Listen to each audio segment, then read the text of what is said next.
रहीम। अस्सलाम वालेकुम। आज हम इंशाल्लाह थर्ड लेक्चर देखेंगे। ये लेक्चर भी ओवरव्यू ऑफ सॉफ्टवेयर इंजीनियरिंग ही है। इसमें इंशाल्लाह कुछ मज़ीद चीज़ें जो सॉफ्टवेयर इंजीनियरिंग के रिलेटेड है उनको डिस्कस करेंगे।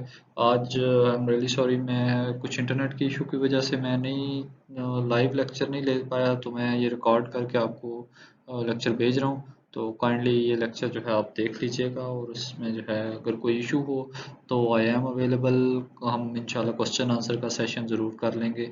आप मुझे बताते जाइएगा किस स्लाइड में प्रॉब्लम है, तो मैं उस स्लाइड पे जाके आप लोगों को जो जो भी हेल्प मैं प्रोवाइड कर सकता हूँ मैं इंशाल्लाह वो प्रोवाइड कर दूंगा। Thank you so much. अभी हम स्टार्ट करते हैं। ओके, आज की जो कंटेंट है उसमें एट्रीब्यूट्स ऑफ गुड सॉफ्टवेयर है, why software needs to be engineered, balancing act and law of diminishing returns. ठीक है, ये कुछ चीज़ें हैं, इनके बारे में हम आज डिस्कस करेंगे। हमने सबको आया होता है कि हमने लास्ट टाइम देखा कि सॉफ्टवेयर फेलियर क्यों होता है। अब फेलियर तो है, लेकिन एक अच्छे सॉफ्टवेयर के भी तो कुछ एट्रीब्यूट होने चाहिए, उनको डिस्कस करेंगे।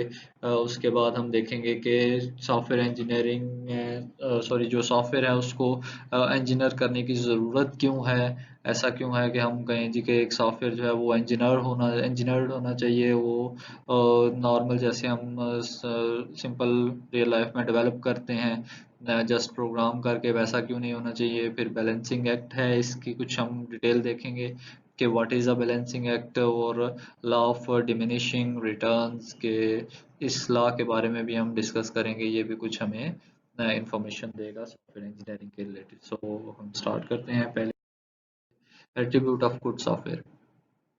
Good software should deliver the required functionality and performance to the user and should be maintainable, dependable and usable. Hence, तो एक जो अच्छा सॉफ्टवेयर है, ठीक है, जब वो हम मार्केट में लाएं तो हमारी सबसे पहली रिक्वायरमेंट तो ये होती है कि वो फंक्शन करे। रिक्वायर्ड फंक्शनैलिटी जो हमें चाहिए थी वो प्रोवाइड करे। उसके बाद हम कहते हैं कि जी परफॉर्मेंस जो है वो यूज़र को चाहिए। उसके बाद उसको मेंटेन भी किया जा सके। मेंटेन के अंदर जैसे हमने देखा कि उसको अपडेट किया जा सके, इवॉल्व हो सकता हो वो। ठीक है, उसके बाद वो डिपेंडेबल हो के अगर हम उसमें कोई डाटा डालेंगे तो हम डिपेंड कर रहे हैं उसके ऊपर कि वो डाटा जो है वो उसको प्रॉपरली प्रोसेस करेगा, तो वो डिपेंडेबल होना चाहिए। अगर मुझे किसी एक सपोज दिन के 1 घंटे में उसकी ज़रूरत है, तो वो 1 घंटे में वो चीज़ जो है वो अवेलेबल हो मेरे पास एंड यूजेबल। और ये यूजेबल होना बहुत इंपॉर्टेंट है कि आप एक बहुत अच्छा सॉफ्टवेयर बना लें जो बहुत अच्छी परफॉर्मेंस है, बहुत अच्छी उसकी मेंटेनेबिलिटी है, बहुत अच्छा वो उसके ऊपर जो डाटा जाता है वो बहुत डिपेंडेबल है, लेकिन अगर आप उसको यूज़ नहीं कर सकते तो वो सॉफ्टवेयर जो है वो किसी काम का नहीं है। ठीक है, अक्सर हमारे पास एप्लीकेशंस आती हैं जो बड़े ही हार्ड उनके हम कह सकते हैं कंट्रोल्स होते हैं। हम उनको सीखना हमारे लिए बहुत मुश्किल होता है उन एप्लीकेशंस को। तो वो जो चीज़ें हैं वो उनको हम कहते हैं वो यूजेबल नहीं है। अगर वो यूजेबल नहीं है, इसका मतलब ये हुआ कि हम उन चीज़ों को अपने जो रियल लाइफ में इम्प्लीमेंट अगर कर भी लेते हैं तो वो किसी काम की नहीं है, वो सेल नहीं होंगी। अगर वो सेल नहीं होंगी तो हमारे जो एक मकसद है बिजनेस का कि हमने किसी भी चीज़ को इंजीनियर करके, डेफिनेटली हम इंजीनियर इसीलिए करते हैं कि हम उनको ज़्यादा से ज़्यादा यूजर्स तक पहुंचा सकें, ज़्यादा से ज़्यादा यूजर्स को फ़ायदा हो। और अगर वो यूज़ ही नहीं कर पा रहे तो उनको फ़ायदा कैसे होगा। सो इसमें हमारे पास जो चीज़ें आती हैं कि रिलायबिलिटी, कि वो जो हमारा सॉफ्टवेयर है वो रिलायबल होना चाहिए। इजी यूज़र इंटरफेस होना चाहिए उसका। ठीक है, जो जैसे हमने यूजेबल पे बात की काफ़ी सारी, तो यूज़र इंटरफेस ही है जिसके थ्रू हम उसको यूज़ कर सकते हैं। अगर वो इजी है तो हम उस चीज़ को जो है उस सॉफ्टवेयर को, उस सिस्टम को, उस एप्लीकेशन को इजीली इस्तेमाल कर सकेंगे। उसके बाद उसकी परफॉर्मेंस अच्छी होनी चाहिए। ऐसा नहीं होना चाहिए कि आप एक सपोज कैलकुलेटर बना रहे हैं, आप 2+2 उसमें एंटर करते हैं और वो 1 घंटे के बाद जवाब आपको 4 देता है। करेक्ट तो दे रहा है, 4 ही आना चाहिए, लेकिन वो जो टाइम ले रहा है वो शो कर रहा है कि उसकी परफॉर्मेंस अच्छी नहीं है, वो अच्छा परफॉर्म नहीं कर रहा। देन कॉस्ट इफेक्टिव होना चाहिए कि आपका सॉफ्टवेयर इतना भी महंगा ना हो जाए कि आप उसको बिल्कुल ही बाय ना कर सकें। ठीक है, तो इतना ही आपके पास होना चाहिए उसकी कॉस्ट के।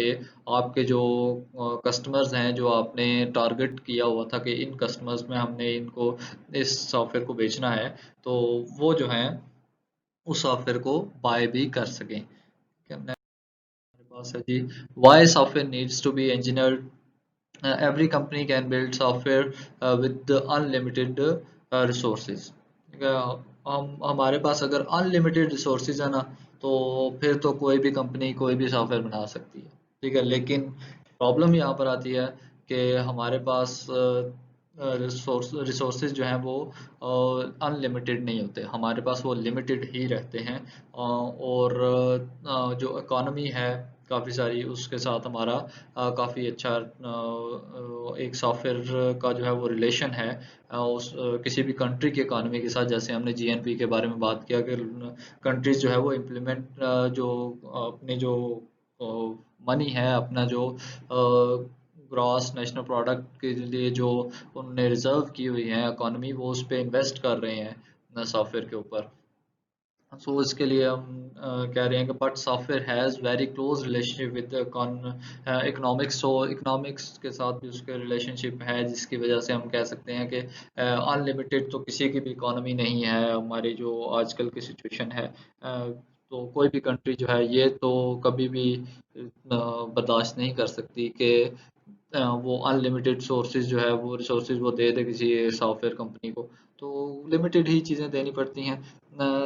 challenges for a software engineer is that he has to build software within limited time and budget in a cost effective way and with high quality. अब ये जो है ना, ये स्टेटमेंट एक ऐसी है जो हर कस्टमर की स्टेटमेंट है कि मुझे लिमिटेड टाइम में चाहिए, लिमिटेड बजट में चाहिए, और वो जो कॉस्ट इफ़ेक्टिव होना चाहिए, ज़्यादा उसके ऊपर कॉस्ट ना लगे, और फिर वो जो बनने वाली चीज़ है वो अच्छी क्वालिटी की भी हो।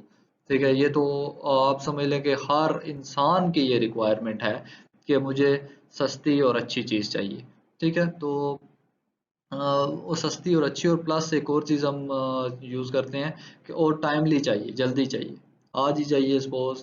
ठीक है, तो वो जो चीज़ है वो हमारे सॉफ्टवेयर की फील्ड में भी ऐसे ही है कि जब एक सॉफ्टवेयर की डिमांड की जाती है तो उसमें भी यही चीज़ें देखी जाती हैं कि वो लिमिटेड टाइम में आपको डिलीवर की जाए। उसके बाद लिमिटेड ही बजट हो कि आप उसको मैनेज कर सकें, कॉस्ट इफेक्टिव हो। अब जो बजट है वो कॉस्ट इफेक्टिव होना चाहिए, वो ज़्यादा आपके जो आप पे कर सकते हैं कॉस्ट उससे बाहर ना चला जाए। देन आपके पास जो डिलीवर होने वाले जो भी सॉफ्टवेयर है वो क्वालिटी वाइज भी अच्छा होना चाहिए। ठीक है, सो ये हमारे पास ज़रूरियात हैं कि इंजीनियर करने की ज़रूरत है इनमें। Whenever we talk about engineering a system, we always first analyze whether this is economically feasible or not। सबसे पहली बात जो इंजीनियरिंग के अंदर या इंजीनियरिंग प्रोसेसेस जो हैं उनके अंदर मौजूद होती है, वो सबसे पहले किसी भी प्रोजेक्ट को देखते हैं तो वो कहते हैं कि जी ये इकोनॉमिकली फिजिबल है कि नहीं, हम इसको डेवलप कर सकते हैं कि नहीं इकोनॉमी वाइज।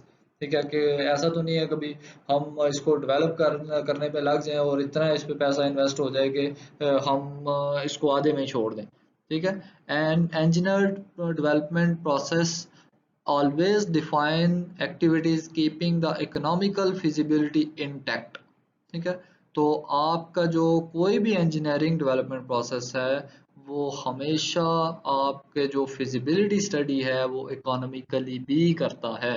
ठीक है, अगर आपने इकोनॉमिकली उस चीज़ को नहीं देखना तो फिर आपका जो कोई भी डेवलप्ड सॉफ्टवेयर है वो आपकी कॉस्ट से बहुत, आपकी जो एस्टिमेटेड कॉस्ट हैं उनसे बहुत बाहर चला जाएगा। और अगर वो बहुत बाहर चला गया तो कस्टमर जो है शायद वंस ही उसको बाय करे, उसके बाद कोई भी कस्टमर आपकी तरफ मूव ना करे। और एक कंपनी चलती ही तब है जब उसका कस्टमर्स जो हैं वो उसके साथ कांटेक्ट में रहें और वो मज़ीद आते रहें उसके पास। Therefore, well-engineered software has following characteristics। अब जब हम एक बात करते हैं एक well-engineered सॉफ्टवेयर है तो उसकी characteristics ये होंगी। Provides the required functionality। जो functionality आपने डिमांड की थी एज अ कस्टमर उन कंपनी वालों से, वो आपको मिलेगी। मेंटेनेबल है आपका सॉफ्टवेयर। ठीक है, उसको आप मेंटेन कर सकते हैं। रिलायबल है आपका सॉफ्टवेयर, उसमें आप रिलाय कर सकते हैं। कोई भी डाटा अगर आप उसको देते हैं, उसको आप यूज़ करना चाहते हैं, किसी एक स्पेसिफिक टाइम में यूज़ करना चाहते हैं, ऐसा नहीं होता कि जी आपका जो सॉफ्टवेयर है वो कभी अपनी मर्जी से ही कभी हैंग हो जाता है, कभी वो ऑन ही नहीं होता, चलता नहीं है। ठीक है, तो वो रिलायबिलिटी जो है वो फैक्टर है। जैसे आज मैं अगर अपने इंटरनेट की बात करूं तो मैं कह सकता हूं कि ये रिलायबल इंटरनेट नहीं है, कि आज मेरी क्लास का टाइम है और इंटरनेट अवेलेबल नहीं है। ठीक है, तो ये जो चीज़ है, ये क्या चीज़ है कि रिलायबिलिटी के अंदर ही ये फैक्टर है कि वो चीज़ ही अवेलेबल नहीं है आपके पास, आप उसके ऊपर रिलाय कैसे कर सकते हैं। एफिशिएंट है, ठीक है, कि आपके कम से कम रिसोर्सेज को यूटिलाइज करते हुए मैक्सिमम आपको आउटपुट दे रहा है। यूजेबल है, आप उस सॉफ्टवेयर को प्रॉपरली यूज़ कर सकते हैं। और उसके बाद कॉस्ट इफेक्टिव है, कि उसमें जो कॉस्ट आ रही है वो आप उसको देख सकते हैं कि कॉस्ट जो है वो ज़्यादा उसकी नहीं हो रही है। सो बैलेंसिंग एक्ट की बात करते हैं। ठीक है, मैं ज़रा ये स्लाइड जल्दी जल्दी गुजार रहा हूँ, इसके रीज़न ये है कि हम इसको थोड़ा बहुत इसका ओवरव्यू ले लें और बाद में इस पे ना एक इंटरेक्टिव सेशन करके तो हम इसके क्वेश्चन के भी आंसर कर लें। सो प्लीज़, अगर किसी को कोई प्रॉब्लम आ रही है इसको भी वीडियो को देखते हुए, तो काइंडली आप उसको नोट डाउन कर लें और फिर मुझसे उस पर क्वेश्चन कर सकते हैं। ओके जी, balancing act. Software engineering is actually the balancing act. जो सॉफ्टवेयर इंजीनियरिंग वो इटसेल्फ एक बैलेंसिंग एक्ट है। You have to analyze which one of is the more important feature of your software. Is it reliability, efficiency, user friendliness or something else?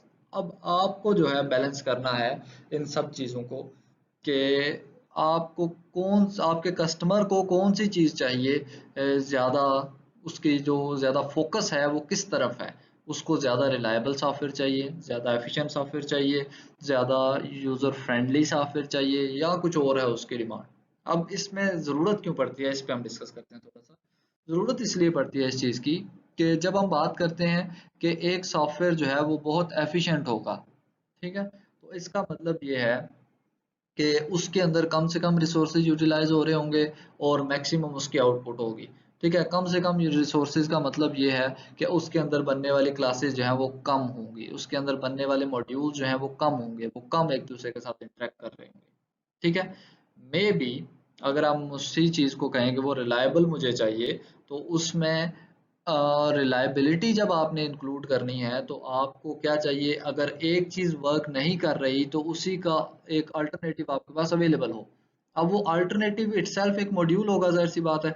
अब efficiency ये चीज़ कह रही है कि वो मॉड्यूल कम से कम होने चाहिए। ठीक है, और रिलायबिलिटी ये चीज़ कह रही है कि मॉड्यूल जो है वो अगर ज़्यादा हैं तो वो रिलायबल रहेगा। तो अब यहाँ पर आपको बैलेंस करना है कि कस्टमर को क्या क्या चीज़ चाहिए, उसको एफिशिएंसी चाहिए या रिलायबिलिटी चाहिए। इसी तरह से मैं यूज़र फ्रेंडलीनेस की बात करूँ, तो अगर मैं कहूँ कि जी मैंने एक सिक्योरिटी सिस्टम बनाना है, ठीक है, तो सिक्योरिटी सिस्टम जो जब हम बनाएंगे तो उसमें ज़्यादा से ज़्यादा हर्डल्स होनी चाहिए अब टारगेट तक पहुंचने के लिए।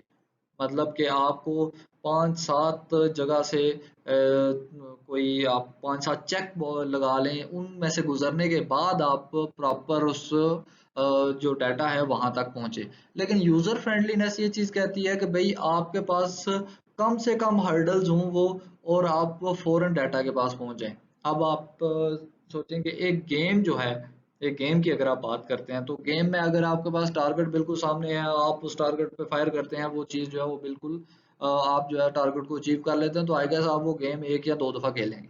ठीक है, लेकिन अगर वहीं इसी गेम में बात करें, हम सपोज कॉल ऑफ ड्यूटी की बात करते हैं, तो उसके अंदर क्या है कि आपको डिफरेंट मिशंस हैं और काफ़ी लंबे चौड़े वो मिशंस हैं, उनमें से गुजर के डिफरेंट प्रॉब्लम्स को फेस करते हुए फिर वहां तक पहुंचना है। अब अगर वो उसको यूजर फ्रेंडली कह दिया जाए कि भाई इसको हमने यूजर फ्रेंडली बनाना है, तो टारगेट बिल्कुल सामने है, वहां पर आप फायर करें, आपका जो गेम खत्म होगी। तो वो जो एक चीज है, जो गेम की एक असेंस है गेम का, वो ही खत्म हो जाएगा कि भाई वो आपको गेम वो अट्रैक्ट ही नहीं करेगी। उस गेम के अंदर उतनी जो आपके लिए इंजॉयमेंट है वो नहीं होगी, आप उसको एक दफ़ा खेलेंगे छोड़ देंगे। लेकिन एक जिसमें आपको मिशन में बार बार हर्डल्स आ रही हैं, आप उसको बहुत ज़्यादा कोशिश करेंगे कि ये मैं हर्डल किसी तरीके से अचीव कर लूँ, ठीक है, इस हर्डल को मैं पार कर जाऊं, इसका टारगेट जो है वो मैं अचीव कर लूं, ठीक है। तो ये जो चीजें हैं ये एक्चुअली आपको एनालाइज करनी है कस्टमर से बात करने के बाद कि कस्टमर को क्या चीज ज्यादा रिक्वायर्ड है, ठीक है। It may be the case that if you try to make it more cost effective then reliability may suffer. अब कॉस्ट इफेक्टिव की बात भी रिलायबिलिटी के साथ ऐसी ही है कि रिलायबिलिटी में जैसे हमने कहा कि अगर एक मॉड्यूल फेल हो रहा है और दूसरा मॉड्यूल उसके लिए एक अल्टरनेटिव मौजूद होना चाहिए, तो एक पूरा मॉड्यूल इम्प्लीमेंट करने के लिए कॉस्ट लगेगी, ठीक है। अब अगर आपको कहा जाए कि एक कंपनी ये कहती है कि जी मैं आपको ये मॉड्यूल जो है ये सपोज $10 में बना दूंगी, ठीक है। वहीं पर दूसरी कंपनी आपको कहती है कि नहीं ये मैं $20 में बना के दूंगी लेकिन ये रिलायबल होगा, ठीक है। तो अगर किसी कस्टमर को कॉस्ट इफेक्टिव चाहिए तो वो डेफिनेटली $10 की तरफ जाएगा, तो उसने रिलायबिलिटी छोड़ दी। अब अगर किसी को रिलायबल चाहिए तो वो कहेगा कि भाई $10 का फर्क नहीं पड़ता मुझे, कॉस्ट से फर्क नहीं पड़ रहा, मुझे रिलायबिलिटी ज्यादा इंपॉर्टेंट है तो मैं $20 भी पे करूंगा। तो उस सेंस में उसने क्या किया, कॉस्ट इफेक्टिवनेस को छोड़ दिया। तो रिलायबिलिटी और कॉस्ट इफेक्टिवनेस के अंदर ये थोड़ा सा हमारा जो है आप कह सकते हैं कि बैलेंस करने की जरूरत होती है। जब आप एक सॉफ्टवेयर बना रहे हैं तो आपको ये चीज माइंड में रख, there is always a trade-off between these characteristics. These requirements may be conflicting. For example, there may be tension among the following: cost versus efficiency, cost versus reliability, efficiency versus user interface. ठीक है, तो इन सब के दरमियान भी इसी तरह से कन्फ्लिक्ट हमारा मौजूद होता है। कॉस्ट अगर आपको कम पे करनी है तो एफिशिएंसी आपको उतनी नहीं मिलेगी। कॉस्ट अगर आपको कम पे करनी है तो रिलायबिलिटी भी उस तरह से नहीं मिलेगी। एफिशिएंसी अगर आपको ज़्यादा चाहिए तो यूज़र इंटरफेस जो है वो उसका चेंज हो जाएगा, वो उतना फ्रेंडली नहीं रहेगा। हम यूज़र इंटरफेस में मोस्टली डिमांड करते हैं कि हमारे पास सारी चीज़ें के सामने हो, ठीक है। लेकिन एफिशिएंसी कहते हैं सिर्फ जो यूज़ होने वाली चीज़ें हैं जो थोड़ी बहुत कॉमन है वो सामने हो, बाकी चीज़ें जो है वो बैक एंड पे ही रहे, वो ज़्यादा लोड ना हो यूज़र इंटरफेस के ऊपर। सो हमारे लिए शायद वो चीज़ एफिशिएंसी जो है वो कम हो जाए अगर हमें एक अच्छा इंटरफेस चाहिए तो। और अगर हमें एफिशिएंसी चाहिए तो फिर शायद यूजर इंटरफेस पे हमें थोड़ी सी मार खानी पड़ेगी। Okay, a software engineer is required to analyze these conflicting entities and tries to strike a balance. ठीक है, अब एक सॉफ्टवेयर इंजीनियर ने क्या करना है, conflicting entities को एनालाइज करना है और एक बैलेंस पे लेके आना है कि भाई क्या चीज चाहिए और क्या चीज नहीं चाहिए। ठीक हो गया। Challenge is to balance the requirements. Software engineer always confront with the challenge to make a good balance. He should analyze how much weight should all these things get. ठीक है, ये उसी ने एनालाइज करना है कि भाई कितना वेट किसको मिलना चाहिए। इन सब software the efficiency is more important and desirable. For example, if we talk about a cruise missile or a nuclear reactor controller that are drove by the software system, then performance and reliability is far more important than the cost effectiveness and user friendliness. ठीक है, तो ये example I guess काफी बेहतर है कि अगर आप एक मिसाइल बना रहे हैं तो आप उसके अंदर परफॉर्मेंस और रिलायबिलिटी को नहीं छोड़ सकते, बाकी आप उसमें कॉस्ट भी ज़्यादा लग जाए कोई मसला नहीं, यूज़र फ्रेंडली भी ना हो तो कोई मसला नहीं है, ठीक है। क्योंकि अगर उसमें थोड़ा सा भी परफॉर्मेंस का इशू आया तो वो टारगेट को मिस कर देगा। अगर उसमें थोड़ा सा भी रिलायबिलिटी का इशू आया तो जैसे हमारी एक है एग्जांपल, जब इराक में ये वॉर चल रही थी अमेरिका की, तो अमेरिका का एक मिसाइल था पैट्रियट मिसाइल। पैट्रियट मिसाइल ने क्या किया कि जब उसको फर्स्ट टाइम फायर किया गया बैरक से, तो वो थोड़ी दूर जाने के बाद वो वापस अपने ही बैरक में आ गया और वहीं पर उसने अपने बैरक को हिट कर दिया। अब वो बैरक को उसने हिट किया है, उसकी वजह से क्या प्रॉब्लम हुई, लोगों की डेथ्स हुई। ऑलमोस्ट 28 जो है उनकी डेथ्स हुई थी और कुछ 60 समथिंग जो है वो इंजर्ड थे उसमें, ठीक है। अब रिलायबल नहीं था वो, ठीक है, तो जाहिर सी बात है उसमें ये प्रॉब्लम आई। तो इस वजह से इस तरह की जो चीज़ें होती हैं जो लाइफ क्रिटिकल होती हैं उनमें रिलायबिलिटी और परफॉर्मेंस को इंपॉर्टेंस ज़्यादा दी जाती है rather than cost effectiveness and user friendliness. Law of diminishing returns, when you try to improve quality there is always a cost. जब भी आप क्वालिटी को इम्प्रूव करने की कोशिश करते हैं तो कुछ ना कुछ कॉस्ट आपको ज़रूर पड़ती है। Low unacceptable quality software can be improved to higher degree with a little more investment.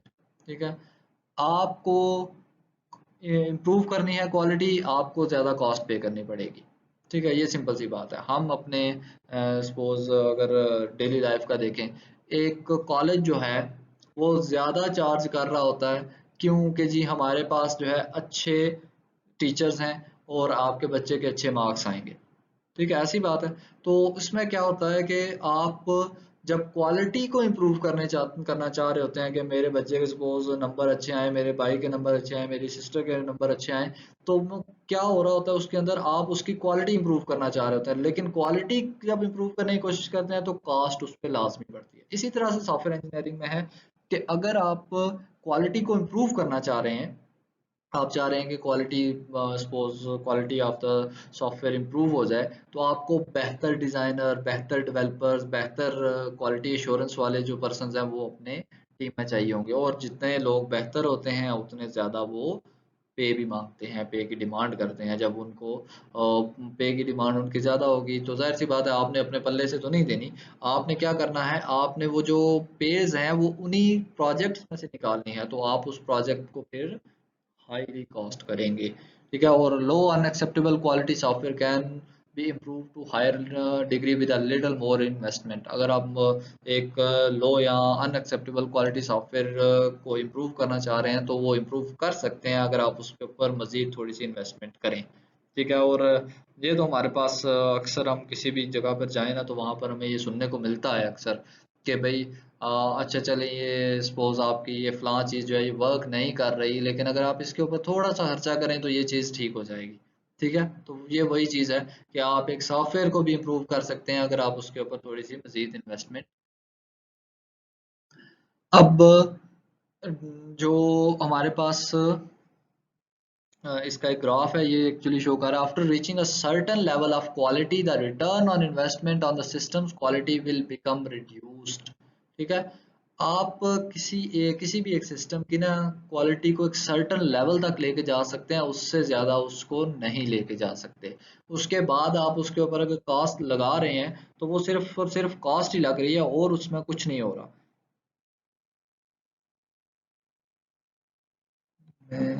Okay, अब जैसे यहाँ पर अगर आप देखें तो सबसे पहले जो है आपकी कुछ कॉस्ट नहीं लग रही, वो बेनिफिट दिए जा रहा है, दिए जा रहा है, दिए जा रहा है, दिए जा रहा है, लेकिन एक खास लेवल आया है। ठीक है, उसके बाद से उसने जो है ये जो सपोज लेवल है, ठीक है, इस लेवल के बाद उसमें जो है एक इम्प्रूवमेंट आना शुरू हुई है, सॉरी जो कास्ट है वो इस पे लगना शुरू हुई है मजीद। ठीक है, अब ये कास्ट जो है अगर आप देखते जाएं ये बढ़ती जा रही, बढ़ती जा रही, बढ़ती जा रही, साथ साथ जो है उसकी जो बेनिफिट है या जिसको हम क्वालिटी के सेंस में ले रहे हैं वो भी इम्प्रूव होता जा रहा है। लेकिन अगर आप इस पॉइंट पे आके देखें तो इसके बाद सिर्फ और सिर्फ ये, सॉरी ये मेरी लाइन को थोड़ी सी सही ड्रॉ नहीं हुई। ठीक है, लेकिन अगर आप इस पॉइंट को देखें, ये जो पॉइंट है, ठीक है, इसके बाद क्वालिटी जो है वो इम्प्रूव नहीं होगी, सिर्फ कास्ट इम्प्रूव होगी और ये इस तरह से ग्राफ ऊपर जाता जाएगा। कास्ट इम्प्रूव होती जाएगी लेकिन बेनिफिट उसका जो है वो कहीं आगे नहीं जाएगा, वो इसी पॉइंट पर रहेगा। ठीक है, तो ये चीज़ आपको अपने माइंड में रखनी है कि जो आपको रिटर्न आ रहा है वो भी डिमिनिश करना शुरू कर देता है। आपको एक सर्टेन लेवल तक ही रिटर्न मिलेगा, उसके बाद वो रिटर्न नहीं मिलेगा। Therefore, in most of the cases, after reaching a reasonable level of quality, we do not try to improve the quality of software any further. ठीक है, ये आपको हमेशा एज अ डेवलपर अपने माइंड में रखना है कि आप एक सर्टेन लेवल तक क्वालिटी को लेके जा सकते हैं, उसके बाद वो क्वालिटी इंप्रूव नहीं करेगी। ठीक हो गया, तो इसको अपने माइंड में आपने रखना। सो सॉफ्टवेयर रिलेटेड एक्टिविटीज़ कुछ हमारे पास हैं, जैसे प्रोजेक्ट मैनेजमेंट है, रिक्वायरमेंट इंजीनियरिंग है, डिज़ाइन है, कोडिंग है, टेस्टिंग है, उसके बाद सॉफ्टवेयर क्वालिटी एश्योरेंस है, सॉफ्टवेयर कॉन्फ़िगरेशन मैनेजमेंट है, सॉफ्टवेयर इंटीग्रेशन एंड मोर मोर। ठीक है, ये जो चीज़ें हैं ये सारी की सारी जो एक्टिविटीज़ हैं ये सॉफ्टवेयर इंजीनियरिंग के रिलेटेड हैं। ठीक है, अब प्रोजेक्ट को मैनेज करने की ज़रूरत ज़ाहिर सी बात है हर एक को है, प्रोजेक्ट को मैनेज करेंगे तो ही आप कोई काम कर सकते हैं, वो जो प्रोजेक्ट है उसको प्रॉपरली लेके चल सकते हैं। क्योंकि अगर किसी भी प्रोजेक्ट के ऊपर मैनेजर नहीं होगा तो वो प्रोजेक्ट जो है वो फेल हो जाएगा। सॉफ्टवेयर रिक्वायरमेंट इंजीनियरिंग है उसमें क्या है कि आपको रिक्वायरमेंट्स कलेक्ट करनी है कस्टमर से कि भाई रिक्वायरमेंट्स प्रॉपर आ जाएं आपके पास। उसके बाद आपको डिज़ाइन करना है उस सॉफ्टवेयर को, जैसे हमने पहले बात की कि आप डिज़ाइन करते हैं उस सॉफ्टवेयर को, फिर उसको कोड करते हैं और फिर टेस्ट करते हैं, देन उसकी क्वालिटी को श्योर करते हैं कि ये मार्केट में जाने के काबिल है कि नहीं। देन आप उसकी कॉन्फ़िगरेशन मैनेजमेंट करते हैं, जहाँ पर आपने उसको जाके लगाना है, उसकी कॉन्फ़िगरेशन करनी है, उसको उस सिस्टम के जो ऑलरेडी वहाँ पर सिस्टम चल रहे हैं उनके मुताबिक उनको कॉन्फ़िगर करना है, and then software integration and more आपने उसमें लेके चलना है। ओके, सो ये हमारा आज का लेक्चर है। आप इसी बुक को रेफर कर सकते हैं। सो मच, आप लोग अपना बहुत सारा ख्याल रखिएगा। I am really sorry, internet की वजह से जो इशू आया है। आइए आज ये ट्राई करते हैं हम, जैसे मैं ये वीडियो बनी हुई है ये आपको सेंड करता हूँ, आप इसको देखें। अगर किसी को प्रॉब्लम फील होती है तो फिर हम एक लाइव इवेंट दोबारा से ट्राई करेंगे लगा के, उसमें ये जो है प्रॉब्लम्स को डील कर लेंगे। आप मुझे क्वेश्चन जो हैं वो उस लाइव इवेंट में सेंड करिएगा, मैं आपको उनके आंसर जो है स्लाइड बाय स्लाइड उनके आंसर देता जाऊंगा। काइंडली जब आपको कोई क्वेश्चन हो तो उसका स्लाइड नंबर नोट कर लीजिएगा कि ये स्लाइड पे मुझे क्वेश्चन है। वो जो स्लाइड होगी वो हम इंशाल्लाह दोबारा से देख के उस पे जो भी प्रॉब्लम होगी उसको सॉल्व करने की कोशिश करेंगे। थैंक यू सो मच, अपना बहुत सारा ख्याल रखिएगा, अपनी फैमिली का भी ख्याल रखिएगा। अल्लाह आप सबको खुश रखे।